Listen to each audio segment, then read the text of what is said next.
Hello everyone, welcome to the video lecture series of Analog and Digital Communication.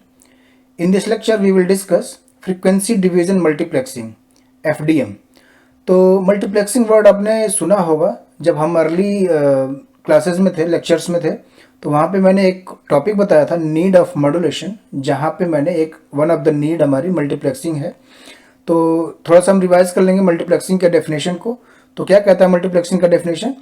Multiplexing is the process of transmitting multiple signals through a single channel at the same time.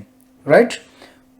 क्या मतलब है कि multiple signal को जब हम एक ही channel के through send करते हैं और वो भी एट द सेम टाइम पे, तो that process is called as a frequency multiplexing. अब फ्रीक्वेंसी डिवीजन मल्टीप्लेक्सिंग में क्या होगा कि मल्टीप्लेक्सिंग तो होगी, लेकिन जो हमारा चैनल हम सिलेक्ट करेंगे उसकी जो फ्रीक्वेंसी बैंड होगी हम उसको डिवाइड करके मल्टीप्लेक्सिंग करेंगे। That's what is called as a frequency division multiplexing.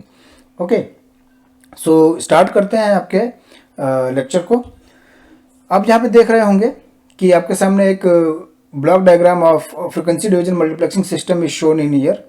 सो इसमें क्या क्या है मैं आपको बता देता हूँ। ट्रांसमीटर एंड पे आपका डिफरेंट सिग्नल्स दिख रहे हैं, M1, M2, M3 to Mn। Okay, और जो आफ्टर दैट कुछ लो पास फिल्टर दिख रहे हैं। तो what is the purpose of low pass filter here? क्योंकि आपको रिसीविंग एंड पे भी लो पास फिल्टर दिख रहे होंगे, लेकिन दोनों का काम अलग अलग है। ठीक है, यहाँ पे ट्रांसमीटर सेक्शन पे जो लो पास फिल्टर है उसका काम ये है कि अगर कोई भी मैसेज बैंड अनलिमिटेड है तो उसको हम बैंड लिमिटिंग प्रोसेस के थ्रू बैंड लिमिटेड सिग्नल बना देंगे। अगर वो बैंड लिमिटेड ऑलरेडी है तो there is no effect of any low pass filter. Okay, अगर वो बैंड लिमिटेड है तो कोई बात नहीं। अगर बैंड अनलिमिटेड कोई मैसेज सिग्नल है तो उसे ये लो पास फिल्टर बैंड लिमिटेड बना देगा। राइट? आफ्टर दैट मॉड्यूलेटर्स लगे हुए हैं, डिफरेंट मॉड्यूलेटर्स हैं। मॉड्यूलेटर 1, मॉड्यूलेटर 2, यहाँ पे टाइपिंग मिस्टेक हो गई है, कॉपी पेस्ट हो गया वो 111। So modulator 1, modulator 2, modulator 3 and modulator n, ये आपके डिफरेंट मॉड्यूलेटर हैं जो डिफरेंट मैसेज को मैसेज से मॉड्यूलेट होंगे यहाँ पे। ठीक है, then output of the modulators will be transmit multiple modulated signals will be transmitted through a single channel. आपको दिख रहा है एक ही चैनल है, उसके थ्रू हम सारे मैसेज सिग्नल को ट्रांसमिट कर रहे हैं मॉड्यूलेशन के बाद। और रिसीविंग एंड पे आपके डिफरेंट डिमॉड्यूलेटर्स हैं 1, 2, 3 एंड वो जो डिमॉड्यूलेट करेंगे। और जो आपका रिसीविंग एंड पे लो पास फिल्टर्स हैं वो क्या करेंगे? उनका काम ये है कि वो जो डिमॉड्यूलेटर आउटपुट हैं मैसेज सिग्नल को रिकवर करने के लिए। ठीक है, तो ट्रांसमीटर सेक्शन पे जो लो पास फिल्टर है उसका काम बैंड लिमिटिंग करना है, बैंड लिमिटेड सिग्नल बनाना है। और रिसीवर एंड पे जो लो पास फिल्टर है उसका काम है मैसेज सिग्नल को रिकवर करना। ओके, अब यहाँ पे डिफरेंट केसेस हैं कि हम देखेंगे कि जो हमारा कॉन्सेप्ट है फ्रीक्वेंसी डिवीजन मल्टीप्लेक्सिंग का वो यहाँ पे फुलफिल होता है या नहीं, अगर हम मॉड्यूलेटर यूज करते हैं या नहीं करते हैं। ठीक है, तो यहाँ पे जो केस 1 है कि नो मॉड्यूलेटर्स। ठीक है, तो जैसा हमने अर्लियर क्लासेस में पढ़ा था लेक्चर्स में कि multiplexing is not possible without modulation. तो अब यहाँ पे हम प्रूफ करेंगे कि without modulation multiplexing can not be possible, हो ही नहीं सकता। कैसे, वो देखेंगे हम यहाँ पे। पहला केस है no modulators. If there are no modulators then all the message signal will be mixed. कैसे, अब देखते हैं। अच्छा देखो, मॉड्यूलेटर अगर यूज हो रहे हैं तो मॉड्यूलेशन होगा, और मॉड्यूलेशन के लिए मैसेज होने चाहिए और कैरियर होना चाहिए। ठीक है, अगर मॉड्यूलेटर्स है ही नहीं, अगर मॉड्यूलेटर्स है ही नहीं इसका मतलब कैरियर नहीं है, क्योंकि मैसेज तो हैं। तीनों मैसेज आपको दिख रहे हैं, डिफरेंट मैसेज हमने यहाँ पे ले रखे हैं, 3 मैसेज। ठीक है, और अगर मॉड्यूलेटर्स नहीं है तो इसका मतलब कैरियर नहीं है, और कैरियर नहीं है तो आपका ये जो मैसेज है वो आपके चैनल के थ्रू ट्रांसमिट तो होंगे, लेकिन जो आउटपुट आएगा वो आपका इस तरीके से आएगा। आप ध्यान से देखेंगे इस सिग्नल को। आपका जो मैसेज सिग्नल है पहला, देखेंगे ओरिजिन पे जिस तरीके से है उसी तरीके से यहाँ पे भी है। दूसरा जो मैसेज सिग्नल है वो भी ओरिजिन पे जिस तरीके से है वैसे ही यहाँ पे भी है। और जो आपका तीसरा मैसेज सिग्नल है वो भी एज इट इज़ यहाँ पे है। तो क्या हम देख रहे हैं कि अगर मॉड्यूलेटर्स नहीं है तो कैरियर नहीं होगा, और अगर कैरियर नहीं होगा तो मैसेज जो ट्रांसमिट होंगे वो जो जिस पोजीशन पे हैं वो उसी पोजीशन पे ट्रांसमिट होंगे, और 3 मैसेज सिग्नल हैं, तीनों अपने ही पोजीशन पे ट्रांसमिट होंगे और वो आपके मिक्स हो जाएंगे, जो कि हम अवॉइड ऑफ मिक्सिंग भी यहीं पे देखेंगे। जो आपका तीसरा जो नीड ऑफ मॉड्यूलेशन था, अवॉइड ऑफ मिक्सिंग सिग्नल, वो यहीं से जनरेट होगा, जो जैसा कि मैंने आपको बताया था। ठीक है, तो पहला जो केस था आपका नो मॉड्यूलेटर्स, उसमें हमने देखा कि 3 डिफरेंट मैसेज सिग्नल हमने लिया, लेकिन मॉड्यूलेटर्स नहीं लिया। इसका मतलब कैरियर नहीं हमने लिया है, और अगर कैरियर नहीं लिया तो जैसे ही हमने मैसेज को ट्रांसमिट किया, वो सारे मैसेज अपने ही लोकेशन पे, अपने ही पोजीशन पे ट्रांसमिट हो गए, और तीनों या जितने भी मैसेज सिग्नल आप ले रहे हैं वो सारे मिक्स हो जाएंगे। राइट, तो ये आपका केस 1 था। ना केस 2, केस 2 ये कहता है आपका कि अगर मॉड्यूलेटर्स हम ले रहे हैं, लेकिन कैरियर फ्रीक्वेंसी हम सेम रख रहे हैं।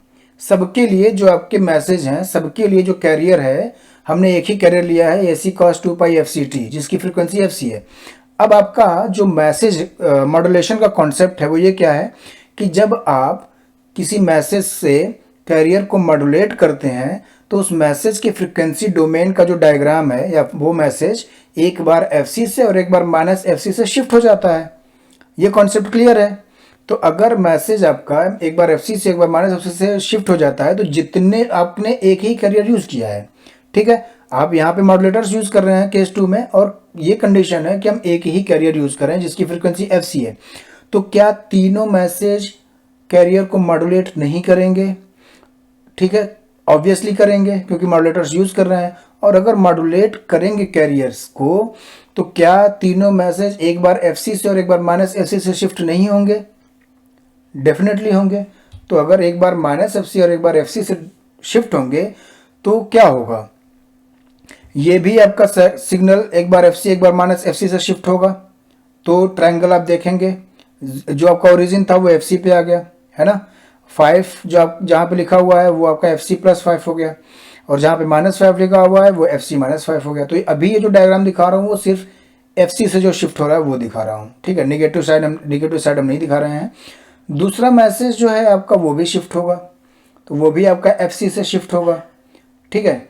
5 वहाँ पे भी है, FC +5 FC -5, और यहाँ पे भी आपका ये जो मैसेज है वो भी एक बार कैरियर से शिफ्ट होगा FC से, तो वो भी आपका उसी लोकेशन पे जाएगा जहाँ पे ये दोनों जा रहे हैं।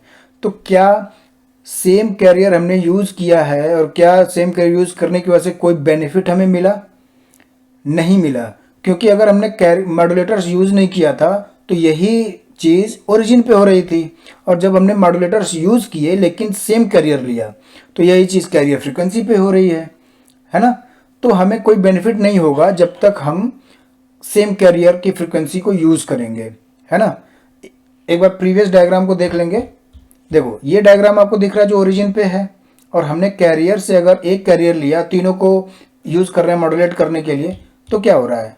जस्ट शिफ्ट हो जा रहा है आपका FC पे, तो कोई फ़ायदा नहीं हुआ। अभी भी हमारे तीनों मैसेज सिग्नल जो हैं वो मॉड्यूलेशन होने के बाद मिक्स्ड हैं, है ना। तो केस 2 में भी ये है कि मॉड्यूलेटर्स अगर यूज़ करते हैं और सेम कैरियर यूज़ करते हैं तो भी कोई हमें बेनिफिट नहीं होगा, मल्टीप्लेक्सिंग का जो कॉन्सेप्ट है वो फुलफिल नहीं होगा।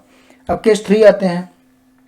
केस 3 क्या कहता है कि मॉड्यूलेटर्स तो हैं, लेकिन अब हमने क्या किया कि हमने जो डिफरेंट मैसेज सिग्नल हैं उनके लिए डिफरेंट कैरियर यूज़ कर रहे हैं, एंड विथ गार्ड बैंड। तब गार्ड बैंड क्या है वो मैं अभी आपको बताता हूँ कि गार्ड बैंड क्या है, बट अभी ये समझते हैं कि डिफरेंट कैरियर यूज़ कर रहे हैं, अलग अलग मैसेज के लिए अलग अलग कैरियर यूज़ कर रहे हैं। सब मान लीजिए कि जो हमारा मैसेज 1 है उसके लिए हम कैरियर FC1 यूज़ कर रहे हैं, मैसेज 2 है वो FC2 यूज़ कर रहे हैं, और मैसेज 3 जो है वो FC3 यूज़ कर रहे हैं। राइट, क्लियर है यहाँ पे?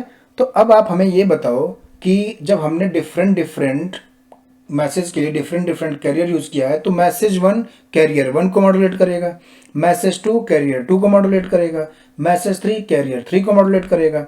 और जब मैसेज 1 कैरियर 1 को मॉड्यूलेट करेगा तो मैसेज 1 FC1 से एक बार शिफ्ट होगा और एक बार -FC1 से शिफ्ट होगा, मैसेज 2 एक बार FC2 से शिफ्ट होगा, एक बार -FC2 से शिफ्ट होगा, मैसेज 3 आपका FC3 से शिफ्ट होगा, -FC3 से शिफ्ट होगा। तो जब शिफ्ट होंगे तो कुछ इस तरीके से आएगा, आप देख सकते हैं, है ना, FC1-5 FC कुछ इस तरीके से आएंगे। ठीक है, ये डायग्राम आपका कुछ इस तरीके, क्योंकि जब डिफरेंट डिफरेंट कैरियर यूज करेंगे तो डिफरेंट डिफरेंट लोकेशन पे जाएंगे, क्योंकि कैरियर फ्रीक्वेंसी अलग अलग है। तो इस तरीके से हम यहाँ पे ये देख रहे हैं कि मल्टीप्लेक्सिंग का कॉन्सेप्ट यहाँ पे फुलफिल हो रहा है, बट एक पॉइंट यहाँ पे रह जाता है, गार्ड बैंड। तो गार्ड बैंड क्या होता है, सॉरी यहाँ पे एक चीज़ बताना भूल गया जो अभी मैंने देखा। आप देख रहे होंगे कि मॉड्यूलेशन हमने किया, राइट। मॉड्यूलेशन करने के बाद एक चीज़ मैं यहाँ पे दिखा रहा हूँ आपको, कैरियर कंपोनेंट FC1 FC3 और FC2। लेकिन हम ऐसा मॉड्यूलेशन टेक्निक यूज ही क्यों करेंगे जहाँ पे कैरियर एडिशनल कैरियर होगा। तो हम इस तरीके के मैसेज को मॉड्यूलेशन को यूज करेंगे जहाँ पे कैरियर प्रेजेंट नहीं होगा। ठीक है, इसलिए मैंने ये एनिमेशन लगाया था कि कैरियर हमारा नहीं होना चाहिए। ठीक है, ये कॉन्सेप्ट है कि हम ऐसे मॉड्यूलेशन को प्रीफर ही नहीं करेंगे जहाँ पे कैरियर एडिशनल होगा। वो एक ही है आपका AM। ठीक है, नाउ अच्छा गार्ड बैंड में बता देता हूँ थोड़ा सा। यहाँ पे गार्ड बैंड जो आप यहाँ पे कर्सर मेरे देखेंगे, FC1+ से FC-2 में जो हमने ये फ्रीक्वेंसी रेंज छोड़ रखी है ना, ये गार्ड बैंड कहलाता है। गार्ड बैंड इसलिए यूज होते हैं ताकि हम अपने जो मॉड्यूलेटेड सिग्नल है उनको मिक्स न होने दें। ठीक है, वो कैसे आएगा हम देखेंगे। जो केस 4 है, अगर नो गार्ड बैंड हम करते हैं, नो गार्ड बैंड, अगर हम गार्ड बैंड यूज नहीं करेंगे तो क्या होगा, at the receiver end messages will not be recover perfectly as shown in the following figure. ठीक है, तो देखेंगे, देखो अगर हम प्रीवियस देख लेते हैं कि गार्ड बैंड हमने यहाँ पे यूज किया। ठीक है, गार्ड बैंड से क्या हुआ कि ये जो आपका ट्रायंगल वाला मैसेज है वो रेक्टेंगल वाले मैसेज से कुछ दूरी पे है, और जो सेमी सर्कल वाला आपका मैसेज है वो भी कुछ दूरी पे है, तीनों एक दूसरे से डिस्टेंस पे हैं। तो यही काम है गार्ड बैंड का। गार्ड बैंड मीन्स बचाता है दोनों को, सबको बचाता है मिक्स अप होने से, या मैसेज को रिकवर होने में हेल्प करता है। आगे देखेंगे कैसे। सपोज हम गार्ड बैंड यूज नहीं करते हैं, तो गार्ड बैंड अगर यूज नहीं करते हैं और बहुत बहुत फाइन हम मल्टीप्लेक्सिंग करते हैं, तो हमारी जो मल्टीप्लेक्सिंग है कुछ इस तरीके से होगी। अभी भी आप देख सकते हो कि मिक्स नहीं हो रहे हैं। ठीक है, आप अभी भी देख सकते हो, अगर गार्ड बैंड हमने यूज नहीं किया, दो जो आपके ट्रायंगल और रेक्टेंगल के बीच में डिस्टेंस नहीं बनाई हमने, फ्रीक्वेंसी बैंड नहीं छोड़ा है, और रेक्टेंगल और सेमी का सर्कल के बीच में फ्रीक्वेंसी बैंड नहीं छोड़ा है हमने, तो फिर भी हमारे मैसेज जो हमारे मॉड्यूलेटेड सिग्नल है वो मिक्सअप नहीं हो रहे हैं। लेकिन जब इस मल्टीप्लेक्स्ड सिग्नल को जब आप लो पास फिल्टर से पास कराओगे, ठीक है, जब आप लो पास फिल्टर से पास कराओगे, तो फॉर एग्जांपल मान लो FC2 वाला जो आपका मॉड्यूलेटेड सिग्नल है उसमें से हम मैसेज को रिकवर करना चाहते हैं, तो आप एक इस तरीके का लो पास फिल्टर यूज़ करेंगे जहाँ पे FC2 ही पास हो। तो क्या आपको पता है कि आपके पास आइडियल लो पास फिल्टर होगा? डेफिनेटली नहीं होगा। तो जब आइडियल नहीं होगा तो आपका कुछ इस तरीके से लो पास फिल्टर होंगे जो साइड में थोड़े से ज़्यादा फ्रिक्वेंसी लेके चलते हैं। और जब आपका लो पास फिल्टर कुछ इस तरीके से होगा तो आप देख सकते हैं मैसेज रिकवर के दौरान कुछ मैसेज फ्रिक्वेंसी कंपोनेंट ये पहले मैसेज का ले रहा है, और कुछ मैसेज फ्रिक्वेंसी कंपोनेंट ये तीसरे मैसेज का ले रहा है ना, जो कि नहीं होना चाहिए। तब तो हमारा मैसेज रिकवर ही नहीं हुआ ना, तब तो हमारा मैसेज रिकवर ही नहीं हुआ परफेक्टली। इसीलिए गार्ड बैंड यूज़ करना बहुत ज़रूरी है। ठीक है, सो दैट कि जब आपका मैसेज रिकवरी की बात हो तो सारे मॉड्यूलेटेड सिग्नल के बीच में कुछ गार्ड बैंड हो डिस्टेंस और फ्रीक्वेंसी के टर्म में, जो कि अवॉइड करेगा सिग्नल को मिक्स होने में। ठीक है, तो यहाँ पे आपको पता चलता है कि गार्ड बैंड यूज होता है मल्टीप्लेक्सिंग में, अवॉइड मिक्सिंग ऑफ सिग्नल्स। ठीक है, आई होप कि आपको ये चारों केसेस अच्छे से समझ में आया होगा। ठीक है, गार्ड बैंड बहुत ज़रूरी है। तो पहला केस ये था कि नो मॉड्यूलेटर, अगर नो मॉड्यूलेटर है तो मल्टीप्लेक्सिंग होगा ही नहीं। ठीक है, हम मॉड्यूलेशन यूज़ कर रहे हैं, लेकिन अगर एक ही कैरियर यूज़ कर रहे हैं तो भी मिक्सिंग होगी। और तीसरा केस क्या था? तीसरा केस ये था कि हम मॉड्यूलेटर यूज़ करेंगे और हर एक फ्रीक्वेंसी के लिए different carrier with different frequency use करेंगे, और साथ में गार्ड बैंड भी यूज़ करेंगे। ठीक है, तब जाकर के हमारी मल्टीप्लेक्सिंग फुलफिल होगी। तो guard band is use to avoid mixing of signals and to recover multiple message signals perfectly. अब आते हैं थोड़ा सा न्यूमेरिकल पे, इसी के बेस पे हम कुछ न्यूमेरिकल देख लेते हैं, ठीक है, जो कि आपका 22वां क्वेश्चन है। पूरे जितने भी हमने क्वेश्चन कराए हैं इसमें ये 22वां क्वेश्चन है, ठीक है। तो क्वेश्चन पढ़ते हैं। 3 message signals each band limited to 5 kilohertz. इस लाइन से क्या पता चला कि हमारे पास 3 मैसेज हैं और तीनों मैसेज की जो फ्रीक्वेंसी है FM वो 5 किलोहर्ट्ज है, ठीक है। तीनों मैसेज की जो फ्रीक्वेंसी है वो 5 किलोहर्ट्ज है। आर मल्टीप्लेक्स्ड यूजिंग FDM, तो FDM यूज हो रहा है मल्टीप्लेक्सिंग करने के लिए, ठीक है। ये डेटा मिल गया हमें। Guard band is 1 kilohertz. Guard band is 1 kilohertz का मतलब है कि हर एक दो मॉड्यूलेटेड सिग्नल के बीच में 1 किलोहर्ट्ज की फ्रीक्वेंसी डिस्टेंस है, ठीक है। Find the bandwidth of multiplexed signal provided modulation schemes used AM, DSBSC and SSBSC respectively. Respectively जब बोल देता है क्वेश्चन में तो इसका मतलब पहले मैसेज को AM के थ्रू मॉड्यूलेट किया है, दूसरे मैसेज को DSBSC के थ्रू मॉड्यूलेशन है और तीसरे के लिए SSBSC मॉड्यूलेशन यूज की गई है, ठीक है। ये बात है यहाँ पे। तो डेटा हमारे पास क्या क्या है, 3 मैसेज सिग्नल है, तीनों की फ्रीक्वेंसी 5 किलोहर्ट्ज है, FDM यूज हो रहा है, गार्ड बैंड आपके 1 किलोहर्ट्ज है और क्या पूछ रहा है, बैंडविड्थ टोटल मल्टीप्लेक्स्ड सिग्नल की बैंडविड्थ पूछ रहा है। और AM जो है वो मान लेते हैं जो ट्रायंगल है आपका उसके लिए AM यूज किया हुआ है, रेक्टेंगल के लिए DSBSC और SSBSC किसके लिए यूज हुआ है, सेमी सर्किल के लिए, ठीक है। अब सोल्यूशन पे आते हैं। क्या क्या क्या गिवन है, 5 किलोहर्ट्ज आपका है, ठीक है। तो इसके लिए AM, इसके लिए DSBSC, इसके लिए SSBSC, ठीक है। अब AM की जो बैंडविड्थ है, मैसेज की जो फ्रीक्वेंसी है AM के लिए, AM में जो मैसेज यूज हुआ है 5 किलोहर्ट्ज है, तो AM की जो बैंडविड्थ है वो ट्वाइस ऑफ FM हो जाएगी। तो कितना होगा, 10 kilohertz, twice of FM 10 kilohertz, okay. और DSBSC के लिए कितनी बैंडविड्थ होती है, सेम एज AM होती है। अब ये आपको याद होना चाहिए, अब आपको यहाँ पे बताने की जरूरत ना पड़े कि AM की जो बैंडविड्थ होती है वो ट्वाइस ऑफ FM होती है, DSBSC की ट्वाइस ऑफ FM होती है, SSBSC की क्या होती है, ठीक है। अब आपको याद होना चाहिए। तो DSBSC की बैंडविड्थ कितनी हो जाएगी, जो मॉड्यूलेटर सिग्नल है वो ट्वाइस ऑफ FM मतलब 10 किलोहर्ट्ज, और SSBSC की एक ही बैंड यूज होता है तो 5 किलोहर्ट्ज FM, ठीक है। तो अभी तो ये जो बैंडविड्थ यूज हुई है वो केवल जो आपके मॉड्यूलेटेड सिग्नल है इन तीनों की बैंडविड्थ है, लेकिन मल्टीप्लेक्सिंग अभी हुई नहीं है। मल्टीप्लेक्सिंग तब होगी जब गार्ड बैंड भी होंगे वहाँ पे। मल्टीप्लेक्सिंग कंप्लीट गार्ड बैंड को भी कंसीडर किया जाता है। तो ट्रायंगल और DSBSC के बीच में एक गार्ड बैंड होगा 1 किलोहर्ट्ज का, और DSB और SSBSC के बीच में एक गार्ड बैंड होगा जो कि 1 किलोहर्ट्ज का होगा। अब आप बताएंगे कि टोटल बैंडविड्थ कितनी होगी मल्टीप्लेक्स सिग्नल की। तो 10 + 1 + 10 + 1 + 5 कितने हो गया, 27 किलोहर्ट्ज। तो समझ में आया गार्ड बैंड का क्या यूज है, ठीक है। ये मल्टीप्लेक्स सिग्नल है, गार्ड बैंड का क्या यूज है, कैसे बैंडविड्थ कैलकुलेट करेंगे, आई थिंक समझ में आ गया होगा। तो चलिए नेक्स्ट न्यूमेरिकल देखते हैं। न्यूमेरिकल 23 जो आपका कह रहा है कि 10 मैसेज सिग्नल है, अब आपके पास 10 मैसेज सिग्नल है और each band limited to 20 kilohertz. अब जितने भी मैसेज हैं 10 मैसेज, उनकी जो बैंडविड्थ है या फ्रीक्वेंसी है वो 20 किलोहर्ट्ज है, और वो सारे जो मैसेज हैं वो मल्टीप्लेक्स्ड हो रहे हैं FDM यूज करके, ठीक है। गार्ड बैंड है 0.5 किलोहर्ट्ज, वो भी ठीक है।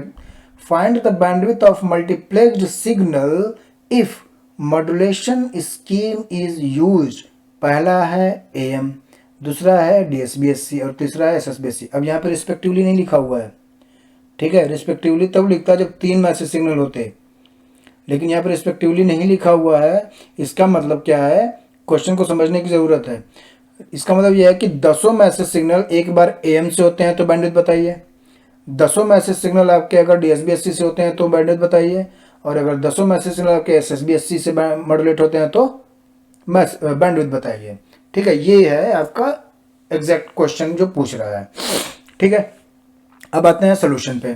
सोल्यूशन क्या कह रहा है, FM आपका 20 किलोहर्ट्ज है और 10 मैसेज सिग्नल है। तो हम मान के चल रहे हैं, चलो केस 1 लेते हैं, for modulation scheme AM। Right.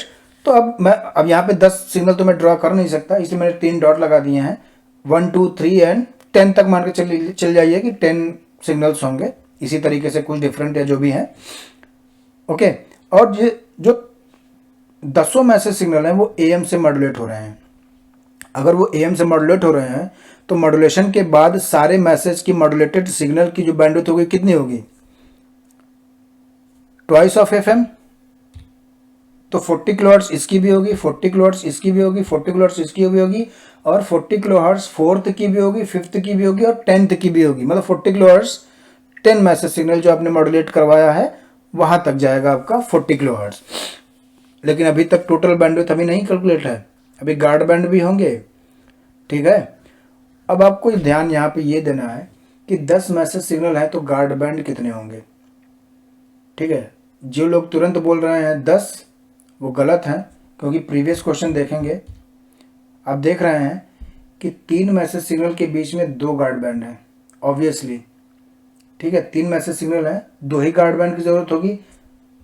एकदम एक्सट्रीम लेफ्ट में क्यों गार्ड बैंड रखेंगे जब कोई मॉड्यूलेटेड सिग्नल नहीं है तो, और एक्सट्रीम राइट में क्यों रखेंगे जब कोई मॉड्यूलेटेड सिग्नल नहीं है तो 3 सिग्नल के बीच में 2 गार्ड बैंड हैं, तो 10 सिग्नल के बीच में कितने होंगे? 9 होंगे, है ना।